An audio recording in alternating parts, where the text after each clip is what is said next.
வணக்கம் இந்தியா. இன்று ஒரு தகவல். அசட்ஸ்ல வந்து ஃபிக்ஸ்டு அசட்ஸ், ஃபினான்ஷியல் அசட்ஸ்னு இருக்கு. இது வந்து எல்லாரும் சம்பாதிச்சிடுவாங்க.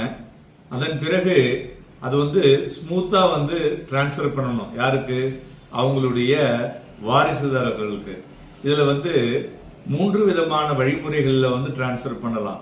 ஒன்று வந்து ரோல் ஆஃப் நாமினேஷன், நம்ம யாரையாவது நாமினியா பண்றது. அடுத்தது வில்லு. தென் 3வது ட்ரஸ்ட்.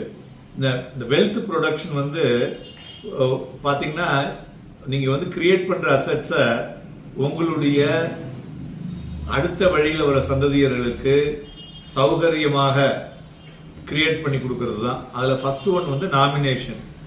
நாமினேஷன்ங்கிறது என்னன்னு பார்த்தீங்கன்னா, ஒரு லீகல் டிஸ்பியூட் இல்லாமல் டிலே ஆகாமல் உடனே வந்து எல்லாமே அவங்களுக்கு டிரான்ஸ்ஃபர் ஆகும். ஸோ நாமினேஷன்ங்கிறது வந்து ஒரு ஒரு சேஃப் கார்டிங் த வெல்த் அப்படின்னே சொல்லலாம். இது எப்படி வேலை பண்றது அப்படின்னு பார்த்தோம்னா, சிம்பிள் டேர்ம்ல சொல்லணும்னா, ஸோ அந்த அசட்ஸை வந்து ப்ரொடெக்ட் பண்ணி ஒரு ஃபேமிலி கான்ஃப்ளிக்ட் இல்லாமல் அது வந்து பண்ணக்கூடியது தான் நாமினேஷன். ஸோ நாமினேஷன் ஃபெசிலிட்டி இருந்ததுன்னா இந்தியன் ஃபைனான்ஷியல் லா என்ன சொல்லுதுன்னா, ஸோ அந்த யார் வச்சுட்டு இருக்காங்களோ அவங்க வந்து to receive all the assets, fixed financial assets எல்லாமே ஆன் இந்த ஈவெண்ட் ஆஃப் த பர்சனுடைய டெத்துக்கு அப்புறம் அவங்களுக்கு வந்து அது போய் சேரும்.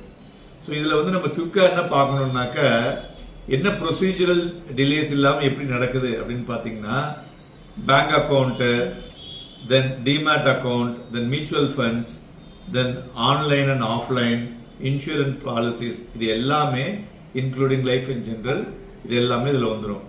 ஓகே, இப்போ வந்து இந்த நாமினி வந்து only to receive the assets.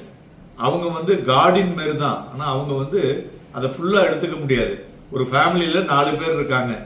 Father இறந்துட்டாரு, பொண்ணை வந்து நாமினியாக போட்டிருக்காங்க, அவங்க மதர் அண்ட் சன் இருக்காங்க அப்படின்னா, அவங்க வந்து அவங்க டாக்டர் அதை ரிசீவ் பண்ணி அம்மாவுக்கு எவ்வளவு, பிரதருக்கு எவ்வளவு, அவங்களுக்கு எவ்வளவுன்னு சொல்லி அந்த லீகல் ஏரில் என்ன இருக்கோ அதுபடி தான் எடுத்துக்க வேண்டும்.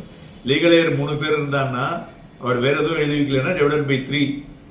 லீகல் ஏர்ல வந்து எழுதியிருக்காங்க அப்படின்னாக்க அதுக்கு தகுந்த மாதிரி அந்த அமௌண்ட் வந்து ஸ்பிளிட் பண்ணணும்.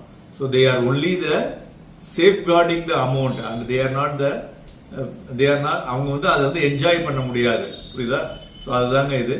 இதுதான் difference between nominee and legal heir. இதை பற்றி நிறைய தெரிஞ்சுக்கணும்னா எங்களோட தொடர்பில் வாங்க, உங்களுக்கு நிறைய விஷயத்த சொல்கிறோம். நன்றி, வணக்கம்.